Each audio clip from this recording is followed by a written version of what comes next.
Itachi is still a villain, fuck you, fight me. Now that clickbait is out of the way, what does it mean to be a villain? What makes a villain and what makes a hero? And what lies between the two? These titles are usually based on the actions, ideologies, and behaviors of the characters we watch. If we consider their actions to be good or just, then to us they are a hero, and the opposite would be true to classify a villain. However, much like our friend Itachi, it's often not entirely black and white. Characters that fall into this gray area are some of my favorite within fiction. However, after Itachi won my best villain backstory tournament bracket, I received a ton of comments saying things like, Itachi is not a villain, or much worse, people claiming that Itachi is in fact a hero, which prompted me to make this video. Now I would love to hear what your opinion is and how you would classify Itachi, but first, make sure you wait until the end of the video. I like to think that I'm going to cover all the details around his story, and I think I have a very interesting view on the topic.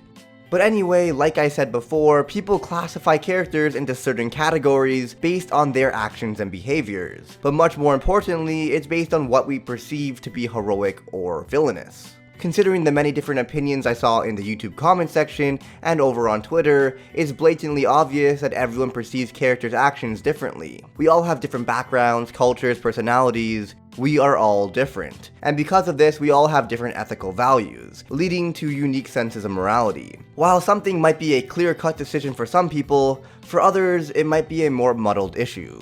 We can take a look at the famous philosophical moral dilemma, the trolley problem. You are standing at a lever that controls the tracks of a trolley. If it continues uninterrupted, it will kill 5 people. However, if you pull the lever, it will switch onto a track that only kills 1 person. While the idea might seem pretty clear-cut to some, others really struggle with this, as they would be taking an active role in the death of another human being. Even though they are saving 5 people, they will also feel as though they are actively murdering 1. Where the dilemma gets even more confusing is when you say it's 5 strangers versus your mom, your significant other, or your child. Would your decision change? Is it still clear-cut? And I'm sure you could see how this connects to Itachi. There is a very cool example given in early Death Note. People start to realize that criminals are dropping like flies. Quickly, cults start forming online in support of Kira the Savior. Once Light realizes this, he gives Ryuk an example to help him understand humans. He said if you were to ask a class of students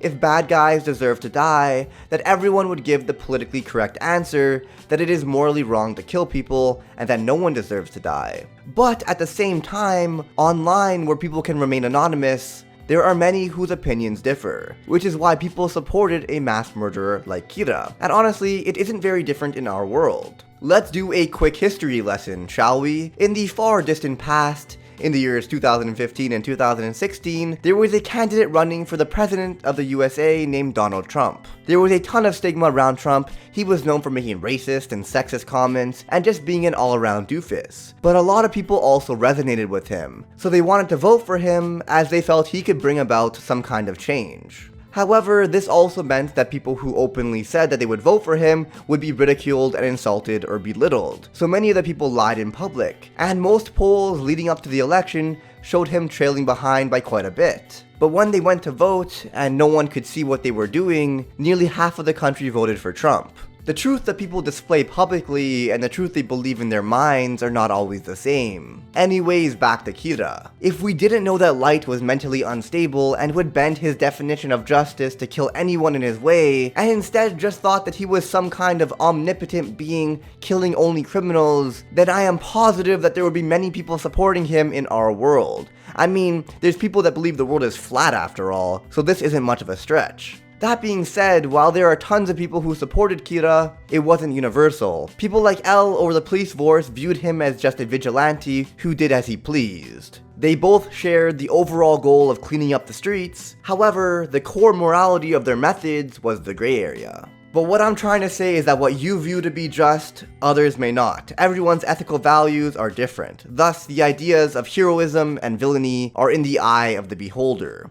Did I use that right? I think so. But yeah, this is especially the case when things aren't so clear-cut, when they aren't black and white. Which brings us back to Itachi. Itachi himself had his own ideologies that started to form at a very young age. When he was only 4 years old, he witnessed the Third Shinobi World War and saw firsthand many of the war's casualties. He lost many friends and relatives, and all this death and destruction traumatized him, turning him into a pacifist.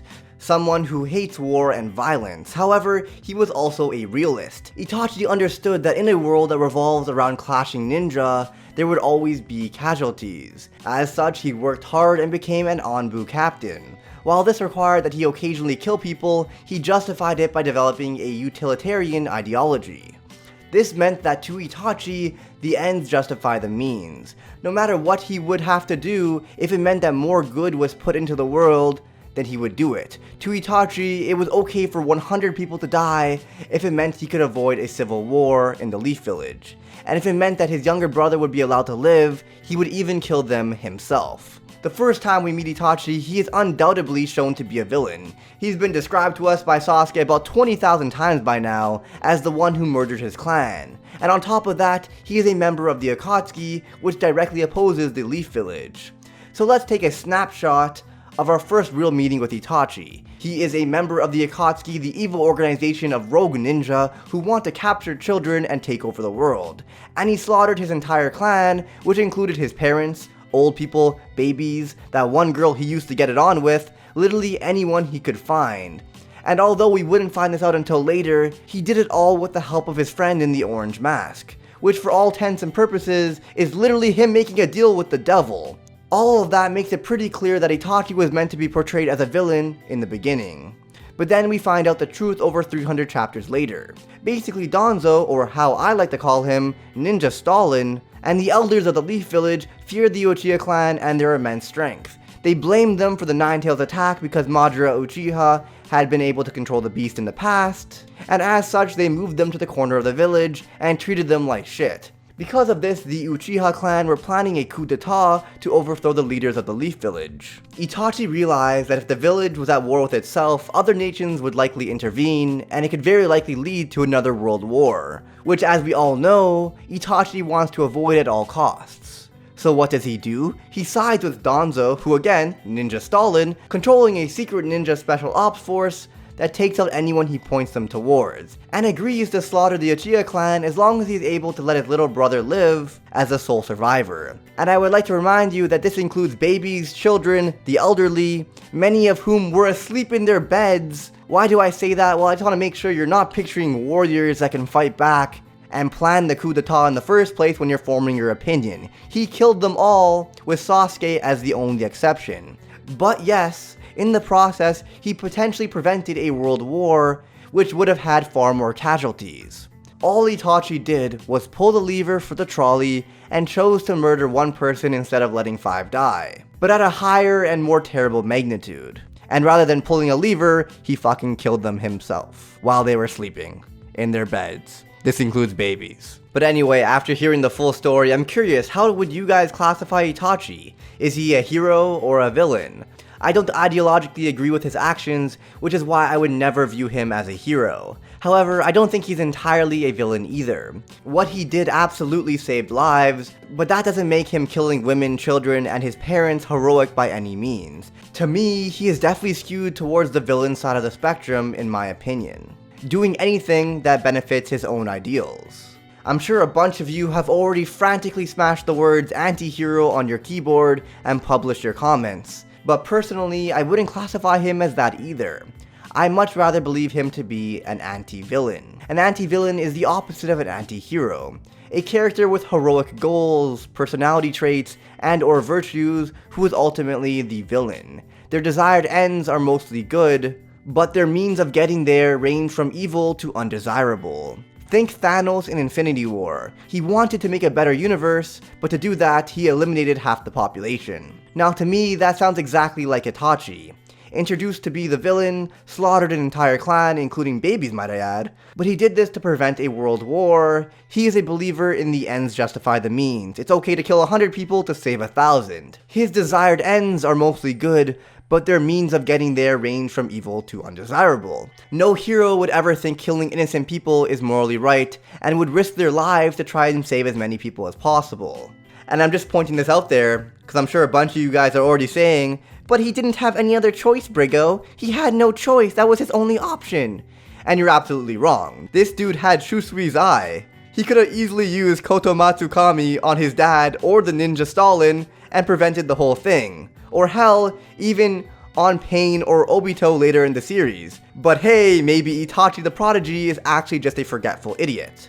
But plot holes aside, I genuinely think he took the easy way out. A hero would have confronted Danzo, his clan, or both. But rather, he chose to make sure his brother lived and guarantee that no war would happen. His actions throughout the duration of the series were far too terrible, based on my sense of morality, to ever consider him to lean on the side of a hero. If you disagree, let me know in the comments. But let's try to keep it respectful this time around, guys.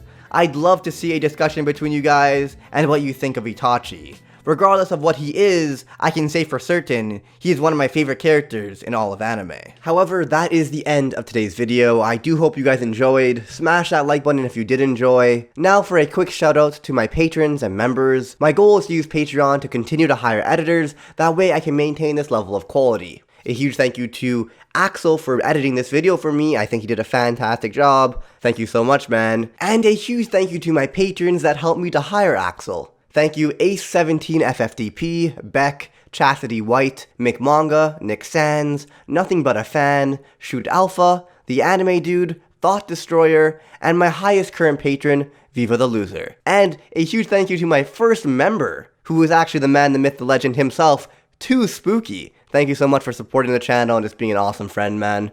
Me and him actually have a collaboration in the works, so you guys could expect that sometime soon. But on that note, I do hope you guys enjoyed, and I will see you guys all next time, dudes. Shin Paku.